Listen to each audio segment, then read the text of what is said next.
ಕಣೋ.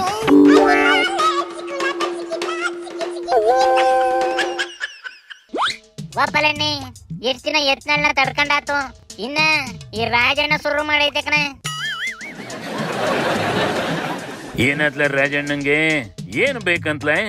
ಪಾರ್ಟಿ ಅಧ್ಯಕ್ಷ ಆಯ್ತದೆ ಹೆಂಗ್ಲೆ? ಕೊಟ್ರೆ ಆಯ್ತದಂತೆ ಕಣ, ಆದ್ರೆ ಬಾಯ್ ಬಿಟ್ಟು ಕೇಳೋದಿಲ್ವಂತೆ. ನಾನು ನೋಡ್ರಿ, ಒನ್ ಮ್ಯಾನ್ ಒನ್ ಪೋಸ್ಟ್ ಅನ್ನೋದು ನಾನು ಒಪ್ತೀನಿ.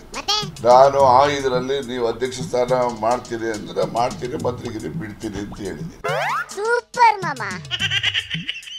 ಕೇಳಿದ್ರೇನೆ ಕೊಡೋದು ಕಷ್ಟ ಕಾಂಗ್ರೆಸ್ ಪಾರ್ಟಿಲಿ, ಅಂತದ್ರಲ್ಲಿ ಕೇಳದಲ್ಲೇ ಇದ್ರು ಕರೆದು ಮದುವೆ ಮಾಡ್ತಾರಂತೇನ್ಲ? ಅದಕ್ಕೆ ರಾಜ್ಯಾಧ್ಯಕ್ಷರ ಮೇಲೆ ಆಸೆ ಇಲ್ವಂತೆ ಕಣ, ಆದ್ರೆ ಆ ಕುರ್ಚಿ ಮೇಲೆ ಡಿ.ಕೆ ಕುಂತಿರೋದು ಇಷ್ಟ ಇಲ್ವಂತೆ ಕಲ್ಯಾಣ. ಅದಕ್ಕೆ ದಿನ ಒಂದೊಂದು ಕಲ್ಲು ಹೊಡಿತಾ ಕುಂತಿರ್ತದೆ ನೋಡಿಲ್ಲಿ. ಮಾತಾಡುವಾಗ ಅವ್ರು ಆಗಿದೆ ಅಂತ ಹೇಳ್ಬೋದು, ಕೆಲವು ಜನ ಆಗಿಲ್ಲ ಅಂತ ಹೇಳ್ಬೋದು. ಯಾವ ಆಧಾರದ ಮೇಲೆ ಹೇಳ್ತಾರೆ? ನಾನು ಅವರೇ ಇಶ್ಯೂ ಮಾಡಿರೋದು 18 ಮೇ 2023 ಅವರೇ ಸಹಿ ಹಾಕಿ AICC ಇಶ್ಯೂ ಮಾಡಿರೋದು ಪತ್ರ ಇಲ್ಲಿದೆ. ನಾವು ಬ್ಲಾಕ್ ಅಂಡ್ ವೈಟ್ ಅಲ್ಲಿ ಇರೋದನ್ನ ನಂಬೇಕಾ ಅಷ್ಟು ಜನ ಮಾತಾಡಿದ್ ನಂಬೇಕಾ ಹೇಳ? ಇದು ಹೈಕಮಾಂಡ್ ಅಲ್ಲಿ ಮಾಡಿರೋದು ಅವರು ನಂದಲ್ಲ ಹೇಳ್ತಾ ಇರೋದು, ಅವರೇ ರೈಟಿಂಗ್ ಅಲ್ಲಿ ಕೊಟ್ಟು ಬೇಕಾದ್ರೆ ಜೆರಾಕ್ಸ್ ಕೊಡ್ತೀನಿ ನಿಮ್ಗೆ ಈಗ್ಲೇನೆ. ಇದಕ್ಕೇನು ಬೇಕು ಅದನ್ನ ಕೇಳ ಊರು ಸಾಬ್ರಿ ಎಲ್ಲ ಯಾಕೆ ಮಾತಾಡ್ತದ್ಲ ಇದು? ಅದಕ್ಕೆ ಆಸ್ತದ ಉಸ್ತುವಾರಿ ಬ್ಯಾಡವಂತೆ ಕಣ, ತುಮಕೂರು ಕೊಟ್ರೆ ಮಾಡ್ತದಂತೆ. ಆಸ್ನ ಉಸ್ತುವಾರಿ ಯಾಕೆ ಬೇಡವಂತ್ಲ? ರೇವಣ್ಣ ಏನಾರ ಎಲ್ಲಾದ್ರಲ್ಲೂ ಕೈ ಆಡ್ಸಕ್ ಬರ್ತದ ಹೆಂಗಂತ್ಲ?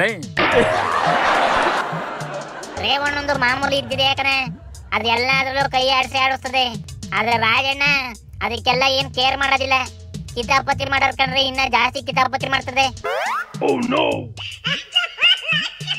ಹಂಗಾರೆ ಹಾಸನದಲ್ಲಿ ಯಾರು ಕಿತಾಪತಿ ಮಾಡಕ್ಕೆ ಸಿಗ್ತಾ ಇಲ್ಲ ಅನ್ನಿಸ್ತದೆ ಕಣ್ಲೆ.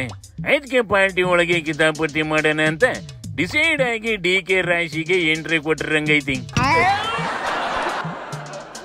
ನಂಗೂ ಅನ್ನಿಸ್ತೈತೆ ಕಣ, ಆದ್ರೆ ಡಿ.ಕೆ ಮಾತ್ರ ಅಲ್ ಕಚ್ಕೊಂಡ್ ಸುಮ್ಕೈತೆ. ನನಗೆ ಇನ್ನ ಗೊತ್ತಿಲ್ಲ.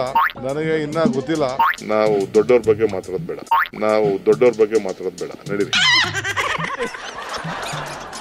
ಒಟ್ನಲ್ಲಿ ಇರೋದಾದ್ರೆ ಸಿದ್ದಣ್ಣ ಇನ್ನೊಂದು 5 ವರ್ಷ ಇರ್ಲಿ, ಚೇಂಜ್ ಆಗೋದಾದ್ರೆ ಪರಮೇಶ್ವರ್ ಆಗ್ಲಿ, ಡಿ.ಕೆ ಮಾತ್ರ ಸಿಗದ್ ಬೇಡ ಅಂತ ರಾಜಣ್ಣ ಅಂಡ್ ಗ್ಯಾಂಗು ಡಿಸೈಡ್ ಆಗಿರಂಗೈತೆ ಕಣ. ಅಯ್ಯಯ್ಯೋ, ಡಿ.ಕೆ ತಲೆ ಮೇಲೆ ಕಿರೀಟ ಮಡಗಿದ್ರಿ ಇವೆಲ್ಲ ಮೂಲೆ ಸೇರ್ಕೊಂಡ್ಬಿಡ್ತಾವಲ್ಲ. ಅದಕ್ಕೆ ಈಗ್ಲೇ ಆಟ ಕಟ್ಟವಿ ಅಂದಂಗೆ ಅಧ್ಯಕ್ಷ ಚೇಂಜ್ ಮಾಡೋದಾದ್ರೆ ಯಾರನ್ನ ಮಾಡ್ತಾರಂತ್ಲೆ? ಅಧ್ಯಕ್ಷ ಚೇಂಜ್ ಆದ್ರೆ ಸತೀಶನ್ನ ಮಾಡಿ ಅಂತ ಎಲ್ಲ ಒಗ್ಗಟ್ಟಾಗಿ ನಿಂತ್ಕೊಂಡವ ಕಣ. ಸಿದ್ದಣ್ಣ CM ಕುರ್ಚಿ ಬಿಟ್ಕೊಟ್ರೆ ಡಿ.ಕೆ ಅಧ್ಯಕ್ಷನ್ ಕುರ್ಚಿ ಬಿಡ್ತದೆ. ಆದ್ರೆ ಬಿಜೆಪಿಯವು ಈ ಸರ್ಕಸ್ ನೋಡಿ ಹಂಡು ಬಡ್ಕೊಂಡು ನಗ್ತಾವೆ ಕಣೆ. ಮುಖ್ಯಮಂತ್ರಿ ಹುದ್ದೆ 50% ಆಗ್ಯದ ಅಂತ ಒಬ್ರು ಹೇಳುದು, ಆಗಿಲ್ಲ ಅಂತ ಇನ್ನೊಬ್ರು ಹೇಳುದು. ಆದ್ರೆ ಇದನ್ನ ಹಾದಿ ಬೀದಿಯ ರಂಪ ಮಾಡಿ ಪೂರ್ತಿಯಾದಂತ ಆಡಳಿತ ವ್ಯವಸ್ಥೆ ಕುಸಿಯುವಂತೆ ಮಾಡ್ತಾ ಇರುವಂತಹದ್ದು ಅತ್ಯಂತ ದುರ್ದೈವ. ಅಂದಂಗೆ ಈ ಜೋಶಿ ಯತ್ನಾಳ್ ಕಡಿಗೈತು ಇಲ್ಲ ತಟಸ್ಥ ಬಣದಲ್ಲೈತು ಅನ್ನೋದೇ ಗೊತ್ತಾಯ್ತಿಲ್ವಲ್ಲ. ಓದಿ ಕ್ಲಾರಿಟಿ ತಗೊಂಡು ನಾಳೆ ಬರ್ರ ಕೇಳ. ಶಿವನಿ ಶಂಭುಲಿಂಗ.